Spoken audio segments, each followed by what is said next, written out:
الحمدللہ وکفا وسلام علی عبادہ الذین اصطفیٰ اما بعد۔ آج ہمارے ہاں دوسرے پارے کے تفسیری مضامین کا خلاصہ پیش کیا جائے گا۔ دوسرے پارے کی ابتدا سورہ بقرہ کی آیت 142 سے ہو رہی ہے۔ مکہ مکرمہ میں قبلہ کعبۃ اللہ تھا۔ ہجرت مدینہ پر حکم یہ ہوا اللہ رب العزت کی طرف سے کہ اب مسلمانوں کا قبلہ بیت المقدس ہوگا۔ اب ہجرت کے بعد بڑی آزمائش یہ تھی صحابہ پر کہ وہ اب تک کعبۃ اللہ کو قبلہ بناتے رہے اور کعبۃ اللہ کی ایک محبت ان کے دلوں میں تھی۔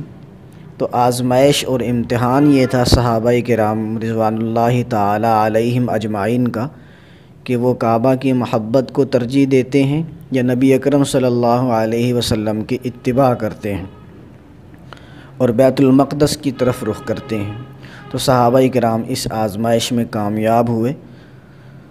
تو جب یہ قبلہ تبدیل ہوا تو اس پر یہودی مسلمانوں پر اعتراض کرنے لگے، تو اللہ رب العزت نے اس کا جواب دیا کہ تمام جہات مشرق مغرب شمال جنوب اللہ رب العزت کی ہیں، جس طرف چاہے وہ اپنے بندوں کو رخ کرنے کا حکم دے سکتا ہے۔ اور یہ تحویل قبلہ تبدیل کرنے کا بنیادی مقصد یہ تھا کہ تاکہ مخلص اور منافق کی جانچ ہو جائے اور ہر ایک کھل کر سامنے آ جائے، اور پھر ایسا ہی ہوا۔ آیت نمبر 153 اور 155 میں ریاست مدینہ کی وسعت اور غلبہ اسلام کے لیے فریضہ جہاد کا ذکر ہے۔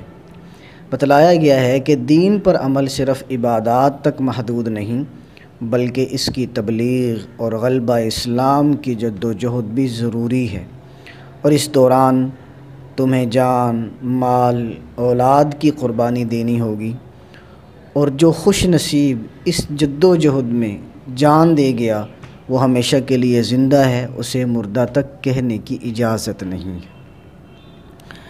آیت نمبر 172 سے مسلم معاشرے اور اسلامی تہذیب سے تعلق رکھنے والے احکام اور مسائل کو بیان کیا جا رہا ہے۔ نمبر 1، الذین آمنوا اشد حبا للہ میں مومنوں کی اللہ سے شدید محبت کا ذکر ہے۔ نمبر 2، حلال و حرام کا تصور اللہ رب العزت نے بندوں کی ضروریات اور چیزوں کے خواص کو سامنے رکھتے ہوئے جو انسانوں کے لیے مفید چیزیں تھیں انہیں حلال کر دیا، اور جو اخلاق اور انسانی صحت کے لیے نقصان دہ تھیں انہیں حرام کر دیا، اور 4 حرام چیزوں کا اللہ رب العزت نے ذکر کیا ہے۔ نمبر 1، مردار۔ نمبر 2، ذبح کے وقت بہنے والا خون۔ نمبر 3، غیر اللہ کے نام پر ذبح کیا گیا جانور، اور نمبر 4، خنزیر کا گوشت۔